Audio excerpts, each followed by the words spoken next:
자, 오늘 다 같이 읽으실 성경 말씀은 다니엘서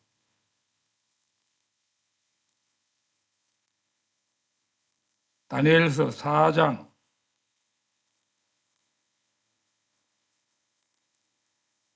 29절에서 34절입니다.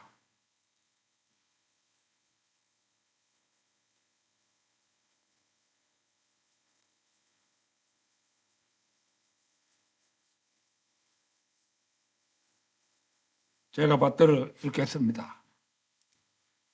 12달의 끝에 그가 바빌론 왕국의 궁전 안을 거닐었도다. 왕이 일러 말하기를 이 위대한 바빌론은 내가 왕국의 집을 위하여 또 나의 존엄의 영예를 위하여 나의 권세의 막강함으로 건설한 것이 아니냐 하였도다. 아직 그 말이 왕의 입안에 있는 동안에 하늘에서 한 음성이 떨어져 이같이 말하였더라. 오 네부카드네자르 왕아, 너에게 이러한 말이 전해졌노라. 그 왕국은 너에게서 떠났도다. 그래야 그들이 너를 사람들로부터 내쫓으리니 너의 거주지는 들짐승들과 함께 있으리라. 그들이 너로 하여금 소들같이 풀을 먹게 할 것이요 지극히 높으신 분께서 사람들의 왕국 안에서 다스리시는 것과 그분께서 원하시는 누구에게든지 왕국을 주시는 것을 네가 알 때까지 곧 7대가 너희 위를 지나가리라.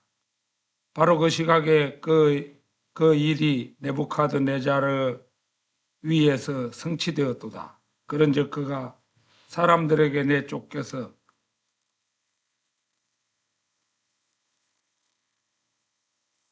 소들같이 풀을 먹었고 그의 몸이 하늘의 이슬에 젖었으니 그의 머리카락들이 독수리들의 깃털들같이 자라고 그의 손톱들이 새들의 발톱들처럼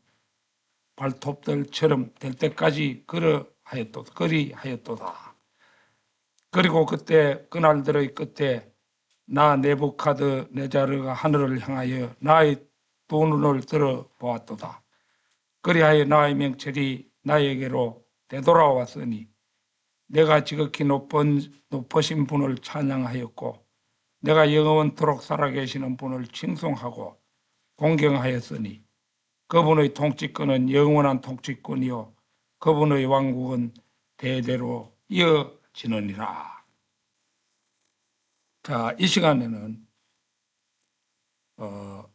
7회 동안 짐승이 된 네부카드네자르의 교훈들, 7회 동안 짐승이 된 네부카드네자르의 교훈들, 이런 제목으로 말씀을 드리겠습니다. 오늘의 본문 말씀에는 7년 동안 짐승의 마음이 되어서 소처럼 풀을 먹은 한 남자, 곧 바빌론의 왕 네부카드네자르가 걸렸던 병 이야기가 기록되어 있습니다. 이 병은 정신과 의사들이 난광병이라 일컫는 병으로 일종의 정신병입니다. 이 병은 사람이 자신을 어떤 짐승이라고 생각하고 그 특징들을 흉내내는 병입니다. 이 병에 걸린 사람들은 대개는 자신을 늑대라고 생각합니다. 그래서 늑대인간 전설 같은 것이 생겨난 것이라고 할 수 있습니다. 이 정신병은 급성조정의 일종입니다. 급성조정이란 감정장애를 크게 앓는 것으로서 지속적으로 기분 나쁜 상태들이 일정 기간 동안 나타나는 것입니다. 오늘의 본문 말씀에서 네부카드네자르가 앓았던 병이 바로 이 병입니다. 네부카드네자르는 지속적인 감정의 변화를 겪었고 그때마다 동물처럼 행동했으며 이런 상태가 7년 동안 지속되었습니다. 성경 말씀에 그 7대라고 나오죠. 다니엘서 4장 13절을 찾겠습니다. 그 바로 앞부분에 있죠. 본문 말씀.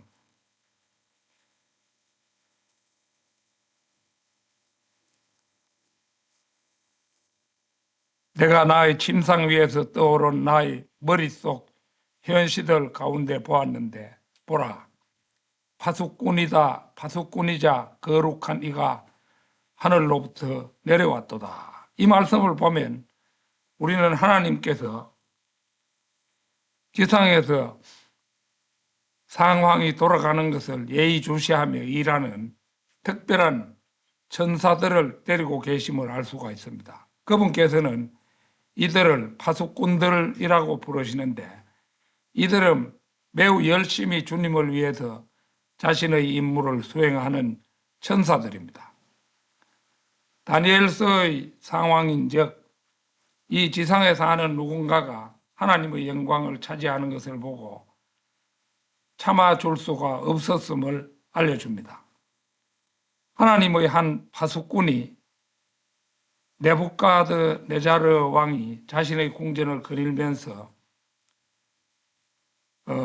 자신의 소유를 자랑하며 하는 말이 나옵니다. 다니엘서 4장 30절입니다.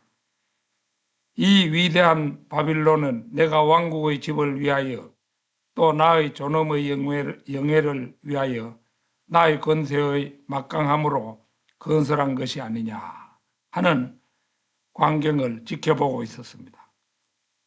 네부갓네자르 왕의 말은 틀렸습니다. 전능하신 주 하나님께서 모든 나라들을 네부갓네자르에게 정복하라고 주신 것입니다. 이것은 예레미야 27장 1절에서 8절 말씀을 참고하면 알 수가 있습니다. 지금 찾아보지는 않겠습니다. 만약 하나님께서 주시지 않았다면 네부갓네자르 왕은 아무것도 가지지 못했을 것입니다.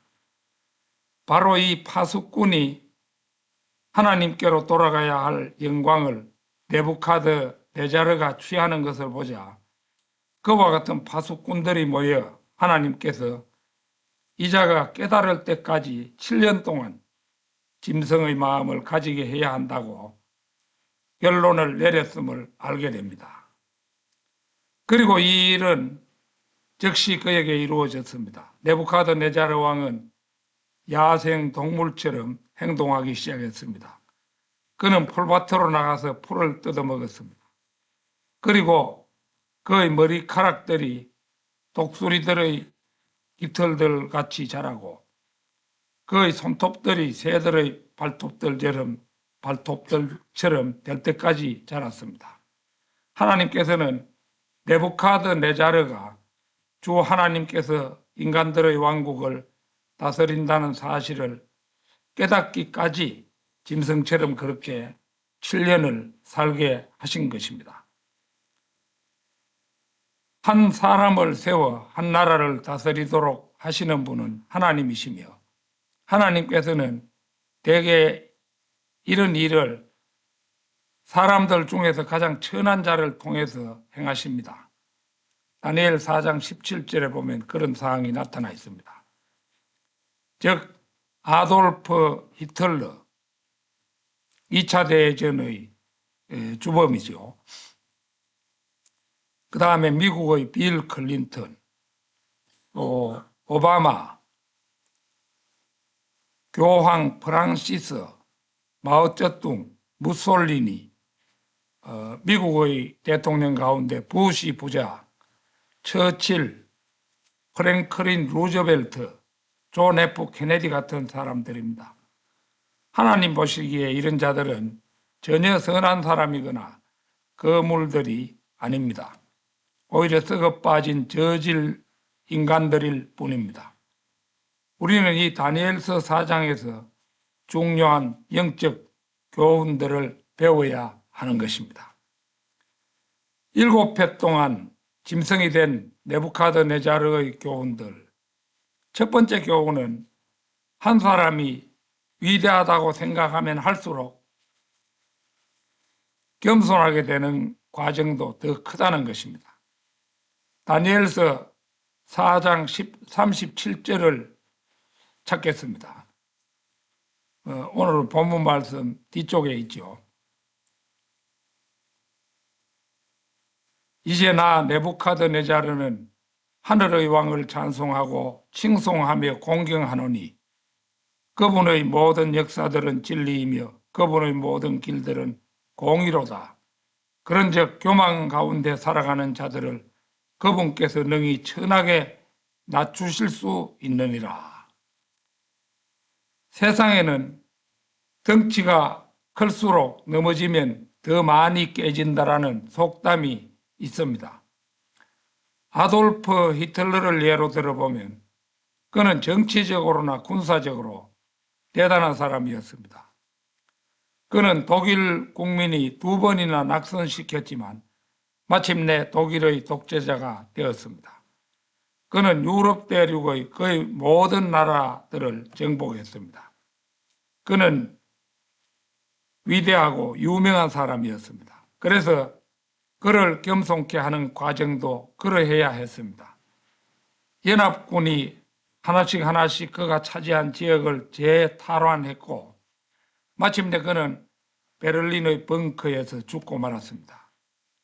러시아인들이 그를 잡으러 온다는 사실이 자명해지자 자신이 거의 16년 동안 데리고 살던 여자와 이제 결혼식 하지 않고 데리고 살면 돈 거지요.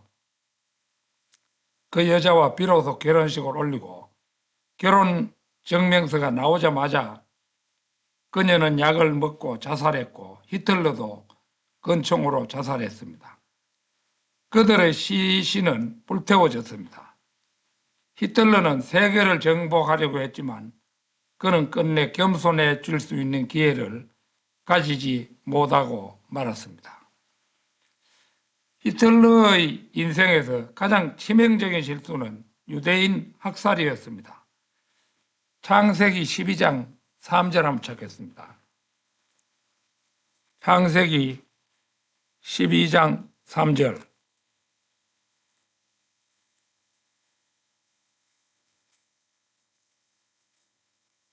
그리하면 너를 축복하는 자들에게 내가 복을 주겠고 너를 저주하는 자를 내가 저주하겠노라.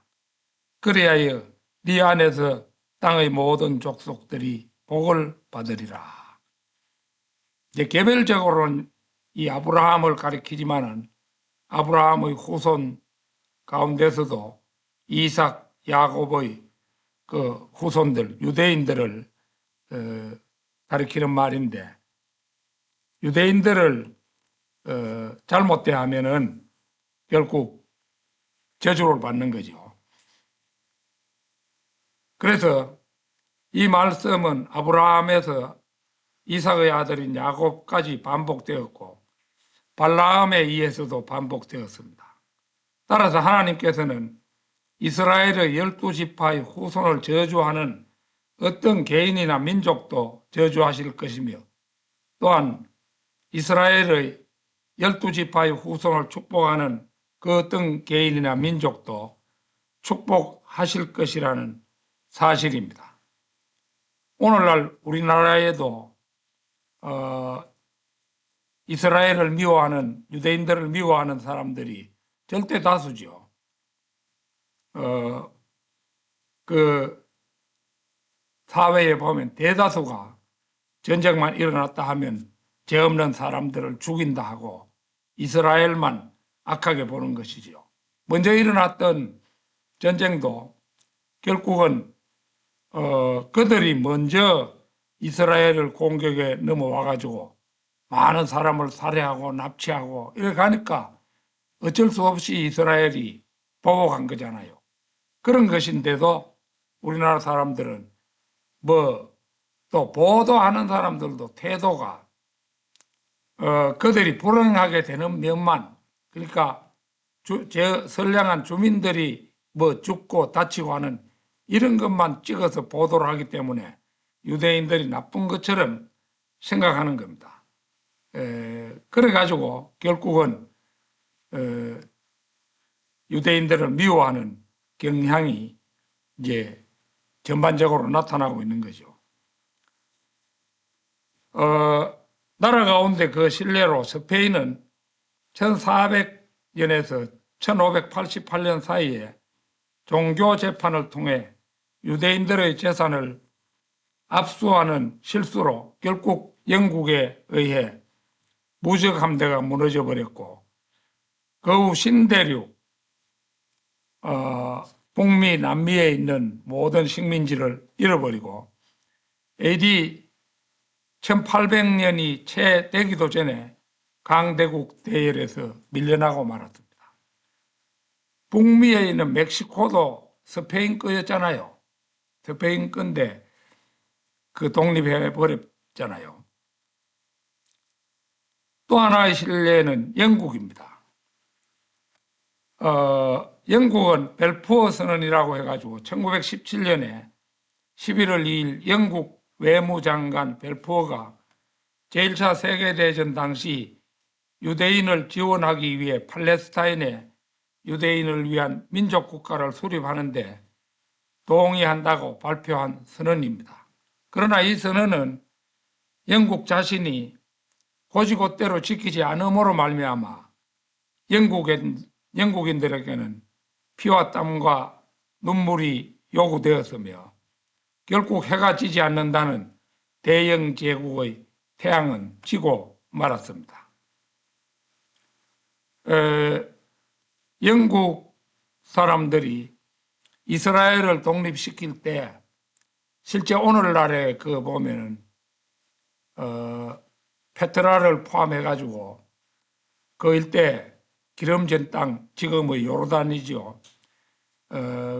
그곳까지 주어야 되는데 그곳은 원래 그 르우벤 지파하고 이런 지파들이 차지했던 곳이잖아요. 돌려주었어야 되는데 영국이 맘만 먹으면 그렇게 할 수 있는데 처칠 수상이 그걸 안 줬지요. 그래가지고 현재 남아있는 이스라엘 그 좁은 땅 거기에 한 수많은 사람들이 살고 있는 거지요. 결국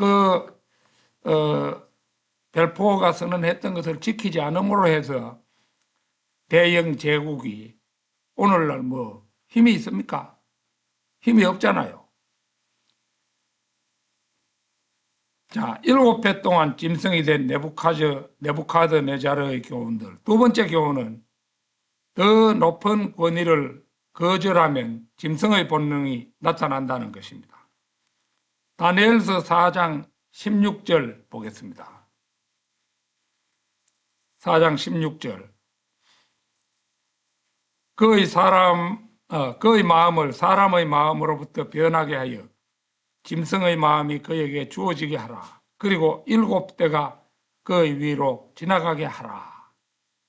지극히 높으신 하나님을 무시하고 하나님 외에 다른 어떤 것이 사람의 양심을 지배하면 짐승과 같은 본성이 그 사람을 차지하고 지배해 버린다는 것입니다. 베드로 후서 2장 12절 찾겠습니다. 2장 12절.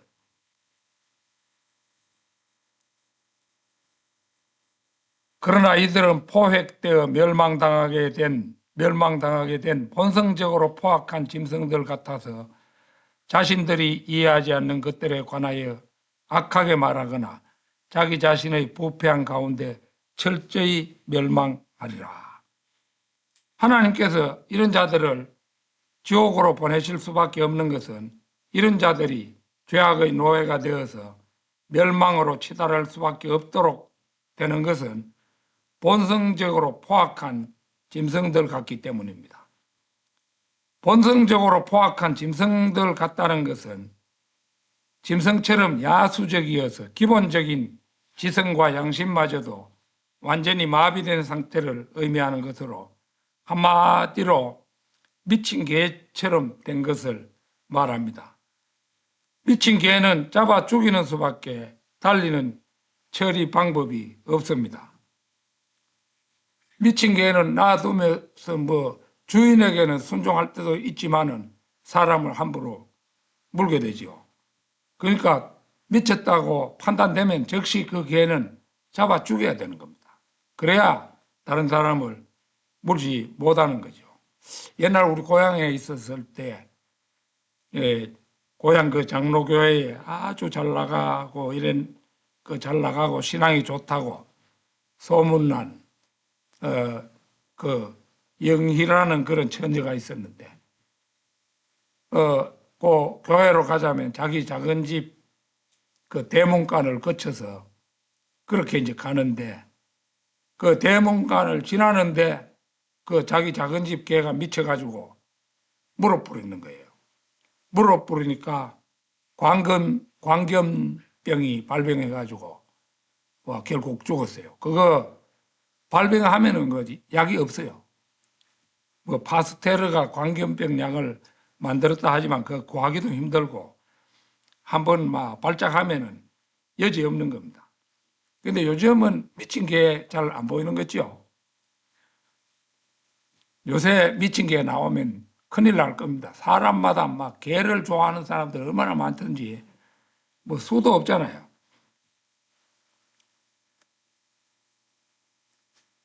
어,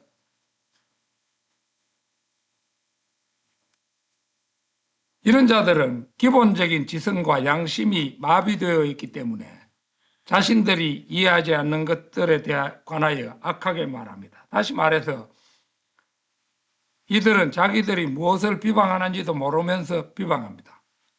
정상적인 가치관이 전도되고 가치 체계가 무너진 사회에서 흔히 나타나는 현상이 바로 이런 것입니다. 욥기 11장 12절 찾겠습니다. 욥기 11장 12절입니다.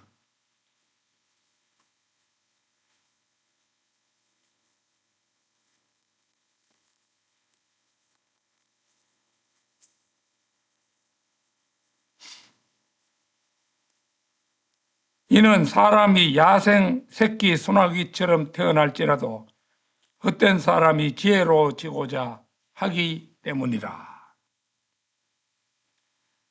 이 말씀을 두고 르크만 목사님은 신구약에서 가장 위대한 영적 금광 중 하나라고 평가했습니다.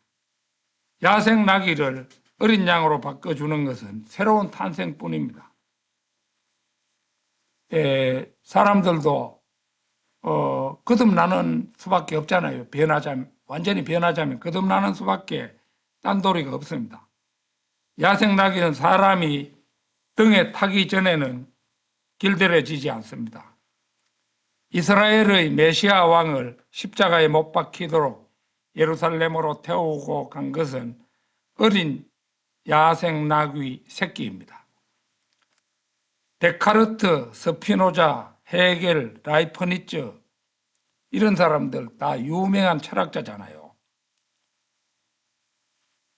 이런 모든 철학자들이 하나님을 찾을 수 없는 이유가 무엇인 줄 아십니까? 하나님께서 그들에게 재갈을 물리고 안장을 얻는 것을 싫어하기 때문입니다. 성경 말씀이 이렇다 하면 이렇게 믿어야 되는데 이렇다 하는데도 저렇다고 하는 거예요. 이 철학자들이 자기 생각을 가지고. 그렇기 때문에 그런 사람은 깨닫기가 힘든 것입니다. 하나님께서는 사람들을 여우, 황소, 개, 뱀 등으로 부르십니다. 이것은 하나님께서 아담의 본성에 대해서 그렇게 생각하신다는 의미입니다. 그런데 하나님께서는 이런 짐승들도 길들일 수 있다는 사실입니다. 아무리 흉폭한 그런 인간일지라도 길들일 수 있다 이거죠. 르크만 목사님이 소년원에서 만난 15살 난 아이는 자기 아버지를 산탄총으로 네 발이나 쏘아서 죽이고 자기 엄마도 죽이려다가 붙잡혔다는 것입니다. 엄마는 이제 화장실에 들어가서 문을 잠갔고 그는 그 문에 총을 쏴서 엄마를 죽이려고 했지만 엄마는 바닥에 납작하게 엎드려서 목숨을 구했습니다. 그는 참으로 통제 불능의 짐승처럼 행동했던 것입니다. 이 아이에게 복음을 처음 전한 날 그는 구원받지 않았다고 합니다. 그러나 그는 한 주 후에 예수 그리스도를 영접했다고 합니다. 그는 르크만 목사님이 설교할 때 그린 그림을 얻어서 자신의 감옥벽에 걸어 두었습니다. 르크만 목사님은 그림판을 걸어두고 거기에 그림을 그리면서 거리 설교를 했다고 유명하게 알려져 있죠. 그러니까 사람들을 집중하게 하는 데는 거의 큰 작용을 하죠. 그림을 그리면서 구원의 교리를 설명을 하니까 사람들이 누구나 그림 그리는 것을 보면서 집중하게 된다는 것이죠. 그러니까 이제 이 소년이 구원받고 나서 르크만 목사님이 설교할 때 그린 그림을 자기를 달라 해가지고 자기가 있는 감옥 벽에 걸어두었습니다. 그리고 그는 보호시설에 신입이 들어올 때마다 자신이 거하는 방으로 데리고 가서 그 그림을 보여주며 복음을 전했다고 합니다. 그에게 도대체 무슨 일이 일어났던 것이겠습니까? 그는 그렇게 무지막지하게 악한 인간이었음에도 불구하고 하나님의 은혜로 거듭났던 것입니다. 거룩한 그리스도의 사랑 안에서 새로운 창조물이 되었던 것입니다. 7배 동안 짐승이 된 네부카드네자르의 교훈들. 세 번째 교훈은 시험은 그 목적을 다 이룰 때까지 끝난 것이 아니라는 것입니다. 다니엘 4장 25절 찾겠습니다. 다니엘 4장 25절.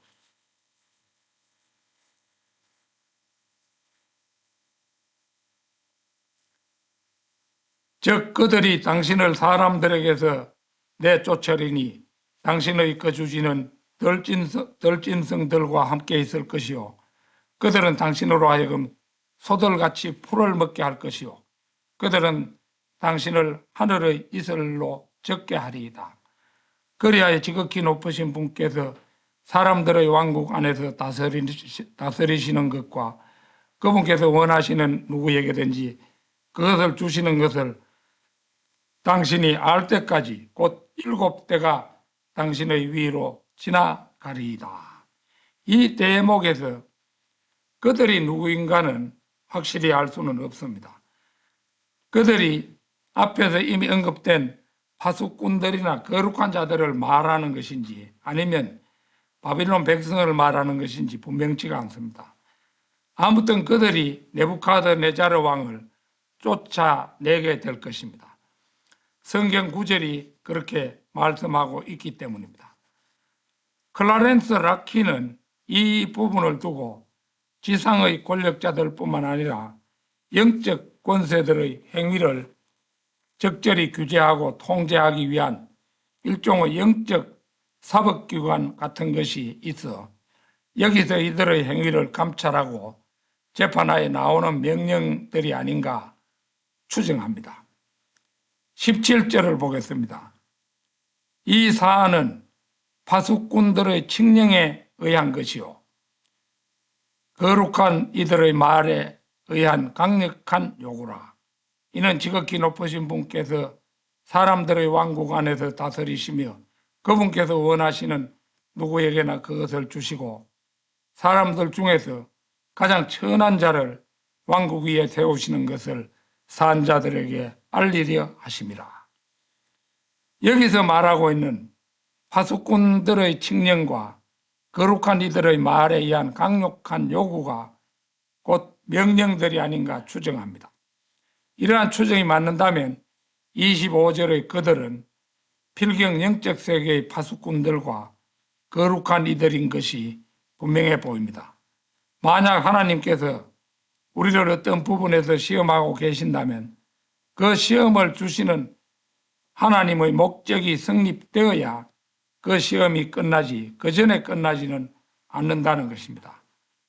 하나님께서는 네부카드네자르를 짐승으로 변하게 만드셔서 그에게 뭔가를 배우게 하셨습니다. 우리가 하나님께서 무엇을 가르치고자 하는가를 깨닫기까지 그 시험은 끝나지 않습니다. 이 말은 또한 시련 중에서도 소망이 있다는 뜻이 됩니다. 우리가 그 시험을 위한 주님의 목적을 빨리 이룰수록 그 시험은 더 빨리 끝나게 된다는 것입니다. 네부갓네자르도 지상의 모든 권력이나 인간의 생사하복이 모두 하나님이 주관하시는 것이다. 이 사실을 신속하게 깨달았으면 7년까지 걸리지 않았을 수도 있겠죠. 5년 만이 될 수도 있겠고 그런 겁니다. 7회 동안 짐승이 된 네부갓네자르의 교훈들. 네 번째 교훈은 아무리 번영한다 해도 그 번영이 역경을 막아주지는 못한다는 것입니다. 자, 오늘 본문 말씀 그 앞부분에 본문 말씀 앞에 나오는 구절인데요. 29절 30절 보겠습니다. 12달의 끝에 그가 바빌론 왕국의 궁전안을 거닐었도다. 왕이 일러 말하기를 이 위대한 바빌론은 내가 왕국의 집을 위하여 나의 존엄의 영예를 위하여 나의 권세의 막강함으로 건설한 것이 아니냐 하였도다. 네부갓네자르는 왕궁에 살았고 왕국을 다스리고 있었으며 힘과 권세도 있었을 뿐만 아니라 존귀와 위엄을 누리고 있었습니다.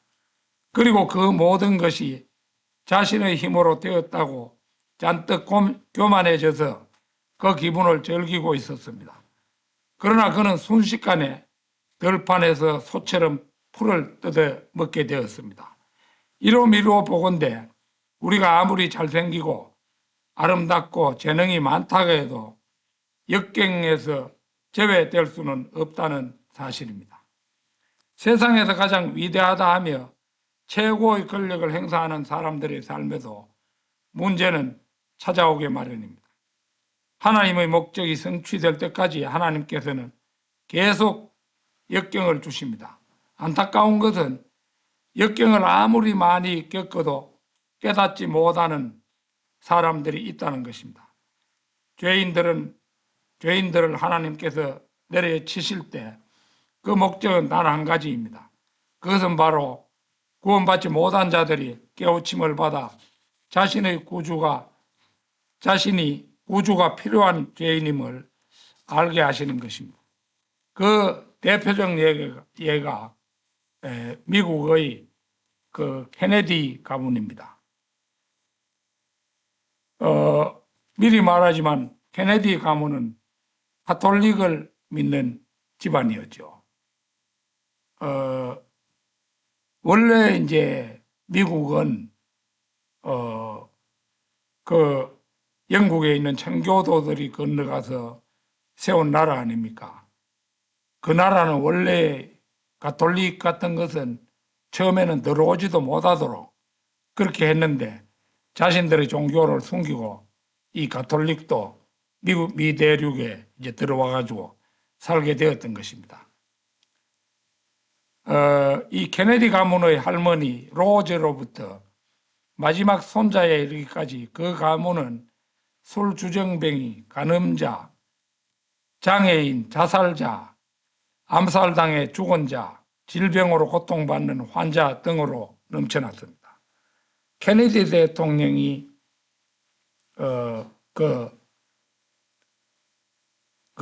총으로 살해되었지요.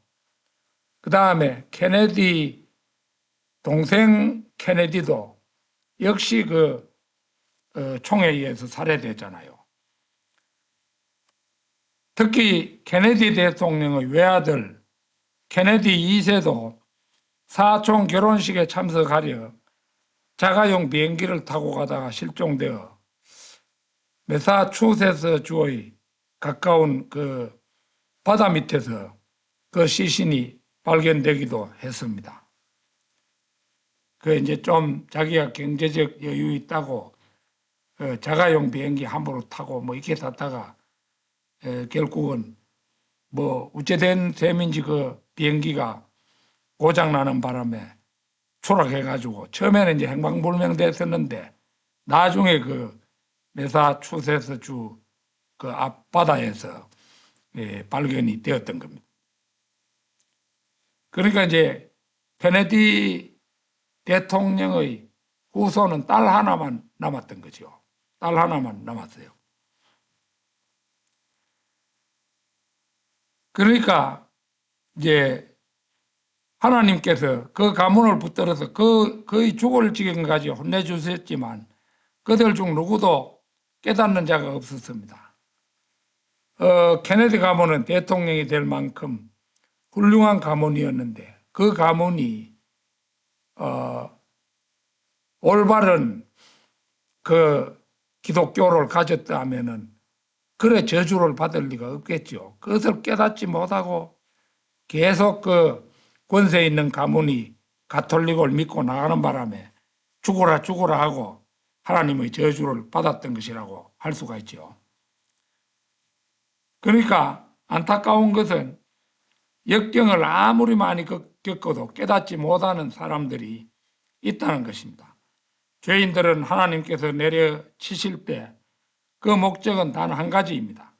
구원받은 자들이 깨우침을 받아 자신이 구주가 필요한 죄인임을 알게 하시는 것입니다. 하나님께서 매번 내려치시는데도 평생도록 그 뜻을 알지 못하고 살다가 죽어서 지옥에서 눈 뜨는 것보다 더 비참한 일은 없을 것입니다. 7해 동안 짐승이 된 네부갓네자르의 교훈들. 5번째, 다니엘서 4장에서 그 벌은 심했지만 절망적인 것은 아니라는 것입니다. 다니엘서 4장 26절 보겠습니다. 26절. 그리고 그들이 그 나무 뿌리들의 몸통을 남겨두라고 명령하였으므로 당신께서 하늘들이 다스리는 것을 아신 뒤에는 당신의 왕국이 당신께 확고하게 되리이다. 여기서 하늘들은 실질적으로는 하나님을 일컫습니다. 왜냐하면 왕국의 실질적인 주관자는 하나님이시기 때문입니다. 하나님의 자녀는 지상에서 상황이 아무리 곤란하게 된다고 하더라도 영원히 누릴 하늘나라와 구주를 소유하고 있습니다. 시편 118편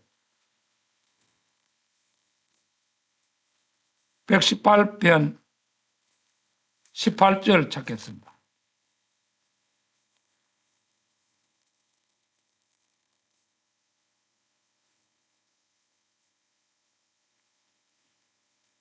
주께서 나를 심히 징계하셨도다. 그러나 그분께서 나를 사망에 넘겨주지는 아니하셨도다.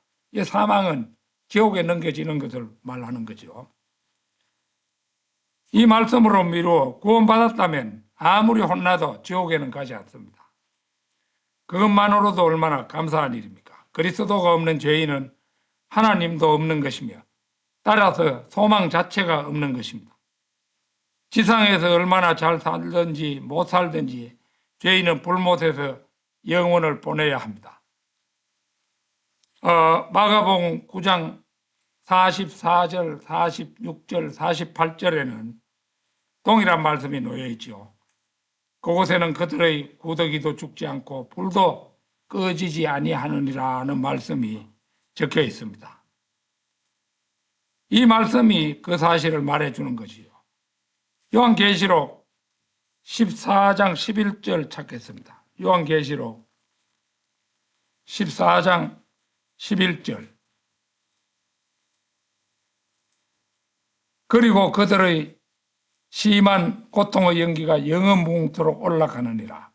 그런즉 그 짐승과 그 형상에게 경배한 자들은 낮에도 밤에도 전혀 안식이 없으니 누구든지 그의 이름의 표를 받는 자도 그러하리라. 그리스도 없이 죽은 죄인은 결코 지옥에서 벗어날 수 없고 그의 고통은 그치지도 줄어들지도 않습니다. 지옥을 정말 지옥같이 만드는 것은 그곳에는 전혀 소망이 없다는 사실입니다. 단테는 그의 작품 신곡에서 지옥의 입구에 이런 글귀가 있다고 묘사했습니다. 이곳에 들어가는 너희는 모든 소망을 버리라. 이건 이제 지옥에는 소망이 없다는 얘기죠. 예컨대 자신이 1억 5천만 년만 불호수에서 불타고 그 다음에 그곳에서 나올 수 있다면 그때를 손꼽아 기다릴 것입니다. 그렇다면 조금이라도 소망이 있는 것이며 그 고통이 끝나기를 고대할 것입니다. 그러나 그곳에는 그런 일이 일어나지 않습니다. 그곳에서 1만 년을 태양보다 더 뜨거운 불에 불타도 처음 시작한 날보다 더 많은 날들을 울며 이를 갈고 있어야 하리라는 그러한 성도들이 하늘나라와 새 예루살렘을 영원히 누리는 만큼 저주받은 죄인들도 지옥과 불못에서 영원히 고통받는 것입니다. 그러므로 소망을 원한다면 아직도 지상에 살아있는 지금이 소망을 가질 때인 것입니다. 고린도후서 6장 2절 찾겠습니다.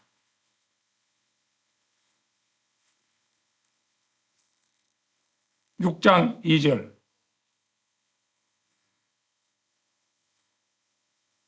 이는 그분께서 말씀하시기를 기꺼이 받아들여지는 때에 내가 너희 말을 들었으며 구원의 날에 내가 너를 구하였노라 하셨기 때문이라. 보라 지금이 그 기꺼이 받아들여지는 때요. 보라 지금이 그 구원의 날이라. 이 말씀은 현재 교회 시대의 경륜이 과거 어느 때보다도 그런 적이 없었다는 특별한 의미에서 구원의 날이라는 것을 사실적으로 말하고 있는 것입니다.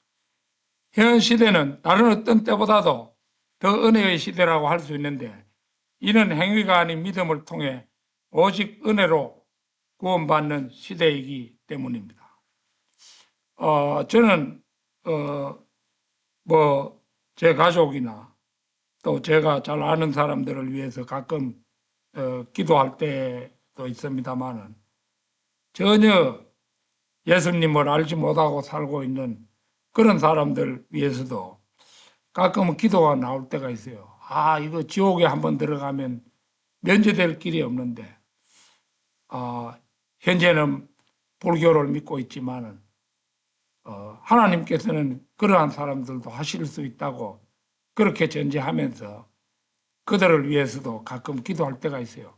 그들에게 깨닫는 힘을 주셔서 지옥에 가지 않도록 해달라 이런 기도를 하게 되는 것입니다.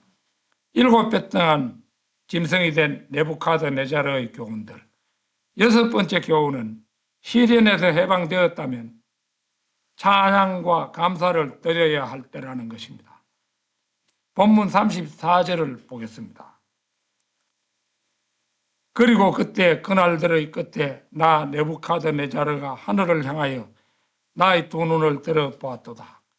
그리하여 나의 명철이 나에게로 되돌아왔으니 내가 지극히 높으신 분을 찬양하였고 내가 영원토록 살아계시는 분을 찬송하고 공경하였으니 그분의 통치권은 영원한 통치권이요 그분의 왕국은 대대로 이어지느니라.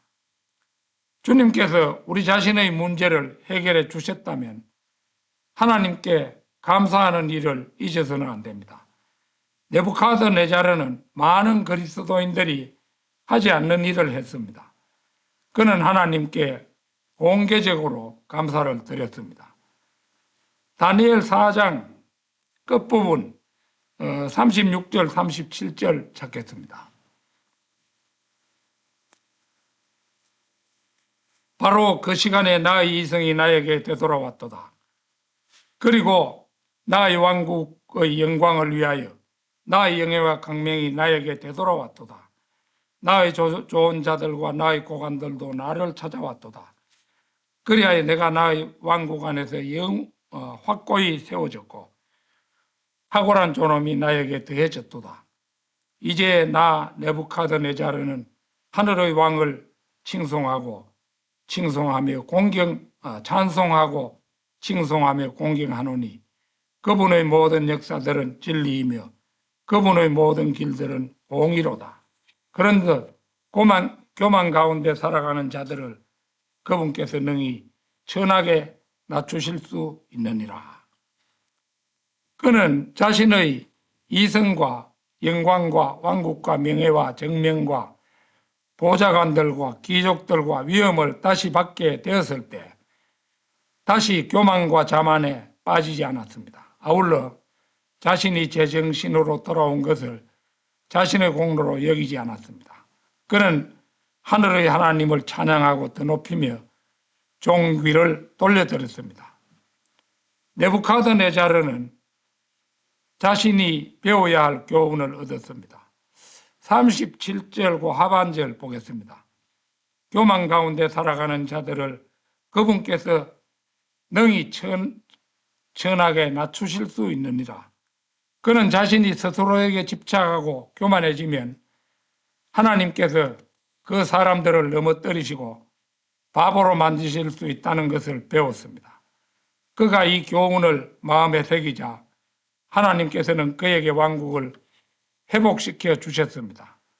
그의 왕국이 회복되었을 때 그는 하나님께 감사를 드리고 그분을 찬양했습니다. 결론적으로 성도 여러분께도 시련과 역경이 있을 것입니다.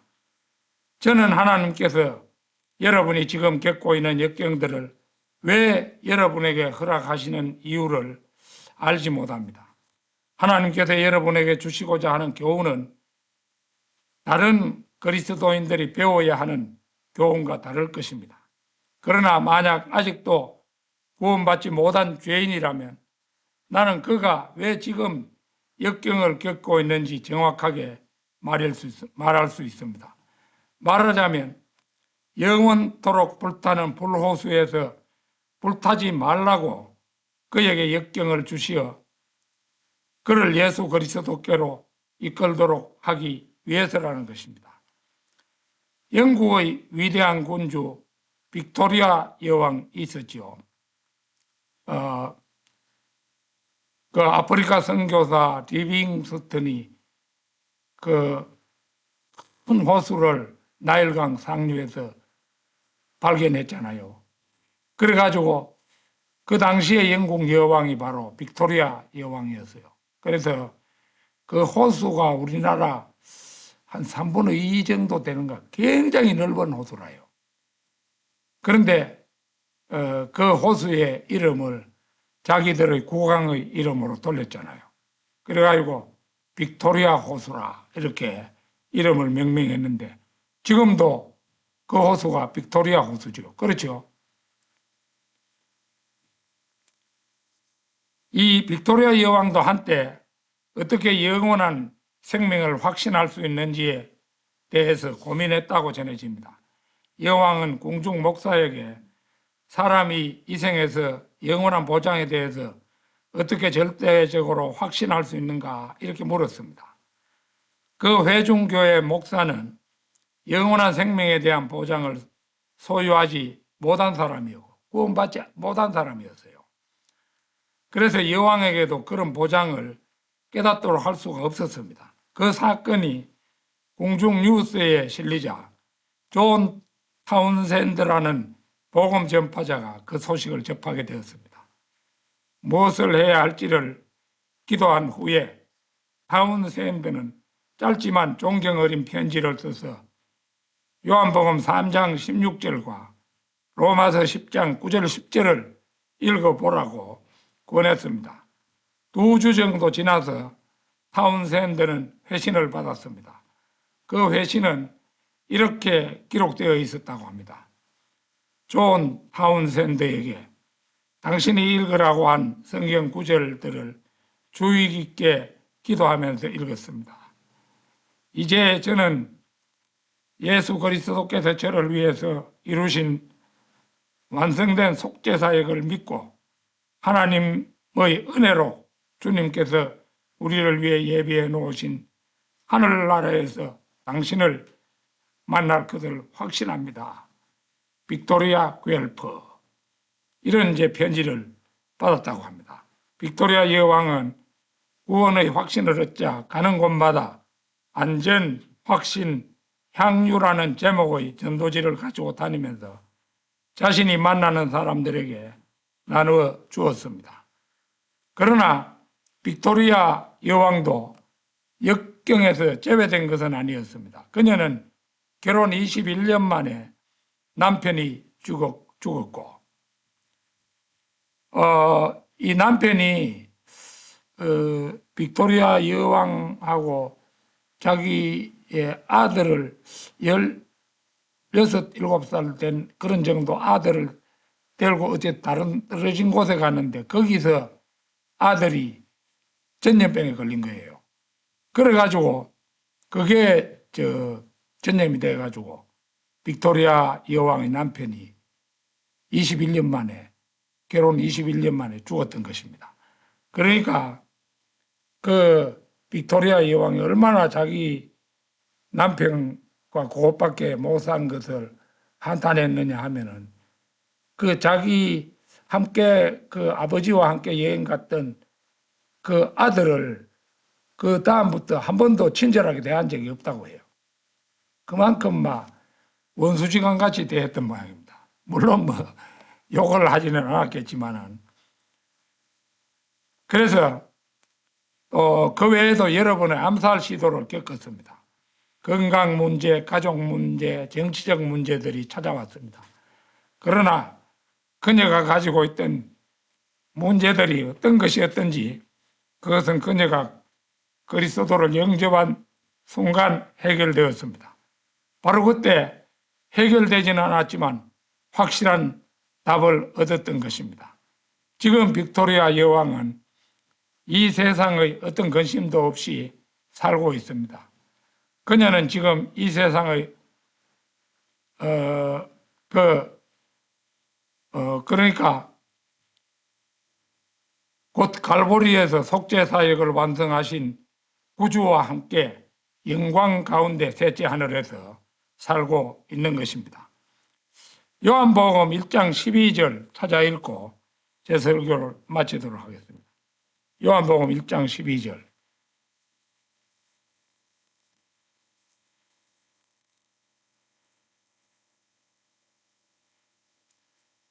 그러나 그분께서는 그분을 받아들인 자들에게 다 하나님의 아들들이 되는 권능을 주셨으니 곧 그분의 이름을 믿는 자들에게니라. 아무쪼록 모퉁이돌 교회 성도들과 이 설교를 듣는 모든 분들이 구원의 확신 속에서 이 세상을 살아가시기를 기원해 마지 않습니다. 다 같이 기도드리겠습니다.